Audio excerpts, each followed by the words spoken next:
নতুন শিক্ষানীতি কোনোবাই কৈছে খুব ভাল, কোনোবাই কৈছে খুব বেয়া। আমি ছাত্ৰহঁতে খুব ভালো কোৱা নাই, খুব বেয়া কোৱা নাই, মানে খুব শব্দটো আমি ব্যৱহাৰ কৰা নাই। আমাৰ কথা হ'ল নতুন শিক্ষানীতি যিবোৰ কথা অসমৰ দৰে ৰাজ্যৰ ছাত্ৰ ছাত্ৰীৰ কাৰণে ভাল, সেইবোৰ কাৰ্যকৰী কৰিব লাগে। আৰু যিবোৰ অসমৰ দৰে ৰাজ্যখনৰ ছাত্ৰ ছাত্ৰীৰ কাৰণে ভাল নহয়, প্ৰাসংগিক নহয়, সেইবোৰ আঁতৰাই ৰাখিব লাগে। এতিয়া যেনেকৈ মাতৃভাষা মাধ্যমত গুৰুত্ব দিছে, জনজাতীয় জনগোষ্ঠী ভাষাৰ বিকাশত গুৰুত্ব দিছে, সেইটো ভাল কথা। কাৰণ এটা আমাৰ অসমৰ এটা অতীত আছে, এটা ইতিহাস আছে। মাতৃভাষাৰ কাৰণে আমাৰ সংগ্ৰাম চলি আছে। আমাৰ ৰাজ্য ভাষাৰ কাৰণে আমাৰ সংগ্ৰাম হৈছিল, আমাৰ মাজৰ পৰা এচাম শ্বহীদ হৈছে। ৭২ চনৰ আমাৰ মাধ্যম আন্দোলন হৈছিল। আজি যে গোটেই অসমত স্নাতক পৰ্যায়লৈকে অসমীয়া মাধ্যমত পঢ়িব পৰা হ'ল, সেইটো ৭২ চনৰ ছাত্ৰ সন্থাৰ আন্দোলনৰ সফলতা। তাৰ আগত আমাৰ গাঁৱে ভূঞে কিমানজন আছিল স্নাতক গন্তি কৰিব পাৰি। কিন্তু যেতিয়া ৭২ চনৰ মাধ্যম আন্দোলন আমাৰ ৫গৰাকী শ্বহীদ হ'ল, আজি ৫০ বছৰ অতিক্ৰম কৰিলে, স্নাতক পৰ্যায়ত যেতিয়া অসমীয়া মাধ্যমত দিব পৰা হ'ল, তেতিয়া আমাৰ লাখ লাখ ছাত্ৰ ছাত্ৰী স্নাতক হ'ব পৰা হ'ল। এতিয়াও ভাষাৰ সংকট আঁতৰা নাই। গতিকে ভাষা বুলি কোৱাৰ লগে লগে আমাৰ এটা সাংঘাতিক ধৰণৰ এটা অতীত আছে।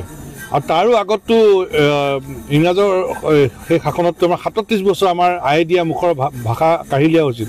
৩৭ বছৰ এটা জাতিয়ে নিজৰ মাতৃভাষা ক'ব পৰা নাছিল। ৩৭ বছৰৰ পিছত আমাৰ ভাষাৰ ৰজা হেমচন্দ্ৰ বৰুৱা আৰু ভাষাৰ কাণ্ডাৰীসকলে আমাৰ ভাষাটো ৰক্ষা কৰিলে। তাৰপিছত জোনাকী যুগ আহিল। জোনাকী যুগত আমাৰ হেমচন্দ্ৰ গোস্বামী, ৰসৰাজ লক্ষ্মীনাথ বেজবৰুৱা আটাই ত্ৰিমূৰ্তিয়ে আমাৰ ভাষা ৰক্ষা কৰিলে। তাৰ পৰাই যদি টানি আনে আমাৰ ভাষা বুলি কোৱাৰ লগে লগে আমাৰ এটা সুকীয়া এটা অনুভূতি আছে, আমাৰ প্ৰতি অন্যায়ৰ ৰাজত্ব আছে। গতিকে যেতিয়া নতুন শিক্ষানীতিয়ে ক'লে যে মাতৃভাষাত গুৰুত্ব দিব, জনজাতীয় জনগোষ্ঠীয় ভাষাত গুৰুত্ব দিব, সেইটোৱে আমাৰ দাবীবিলাকৰ স্বীকৃতি লাভ কৰিলে। আৰু সেইকাৰণে এইটো এটা ভাল কথা হৈছে যে অসমীয়া ভাষা বা মাতৃভাষাত গুৰুত্ব। ইয়াত তেতিয়া অসমত তেতিয়া অসমীয়া ৰাজ্য ভাষা, বড়ো ভাষা, অষ্ট অনুসূচীয়ে স্বীকৃতি পাইছে, সহযোগী ৰাজ্য ভাষা। একে সময়তে আমি সকলো জনজাতীয় আৰু জনগোষ্ঠীয় ভাষাৰ বিকাশ বিচাৰিছোঁ। গতিকে মুঠৰ ওপৰত মাতৃভাষা আৰু জনজাতীয় জনগোষ্ঠীয় ভাষাত গুৰুত্ব দিয়াটো এটা ভাল হৈছে। ১ ২ মাল্টি ডিচিপ্লিনাৰী কোৰ্চৰ কথা কৈছে। এতিয়া আগত যেনেকৈ বিজ্ঞান পঢ়িলে বিজ্ঞানেই, কলা পঢ়িলে কলাই, বাণিজ্য পঢ়িলে পাৰি, যে এতিয়া বিজ্ঞানত পঢ়াজনগৰাকীয়েও কলা বা বাণিজ্য পঢ়িব, বাণিজ্য কলা পঢ়াগৰাকীয়েও বিজ্ঞান পঢ়িব পাৰিব। এই মাল্টি ডিচিপ্লিনাৰী যিটো ব্যৱস্থা কৰিছে, এইটো অসমৰ দৰে ছাত্ৰ ছাত্ৰীৰ কাৰণে ভাল।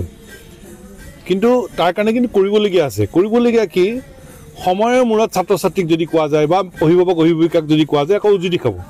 গতিকে বিদ্যালয় পৰ্যায়ৰ পৰা এটা কেৰিয়াৰ গাইডেন্স চেল খুলিব লাগে বিদ্যালয়বিলাকত, যে বিদ্যালয় শিক্ষা সাং কৰাৰ লগে লগে বিজ্ঞানৰ ছাত্ৰ ছাত্ৰীয়ে কেনেকৈ কলা বিজ্ঞান বা কলা বিজ্ঞানৰ ছাত্ৰ ছাত্ৰীয়ে কেনেকৈ বিজ্ঞানলৈ যাব পাৰে, সেই সম্পৰ্কত এতিয়াই ছাত্ৰ ছাত্ৰীসকলক বিদ্যালয় পৰ্যায়ৰ পৰাই তাৰ এটা ৰূপৰেখা জনাব লাগে, পিতৃ মাতৃসকলকো জনাব লাগে, যাতে সঠিক দিশত আগবাঢ়ি যাব পাৰে।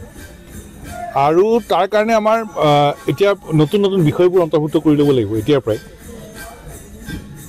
বেয়া কথাটো হ'ল যে আমাৰ গ্ৰহণ কৰিব নোৱাৰা কথাটো হ'ল কি, আমাৰ মহাবিদ্যালয়বিলাকত কৈছে ৰাজহ নিজাকৈ সংগ্ৰহ কৰিব লাগে। নিজাকৈ ৰাজহ সংগ্ৰহ মানে কি, ছাত্ৰ ছাত্ৰীৰ ওপৰত ফিজৰ বোজা।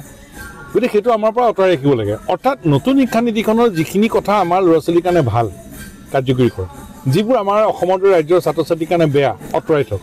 সেইধৰণে আগবাঢ়ি যোৱাটো বিচাৰিছোঁ।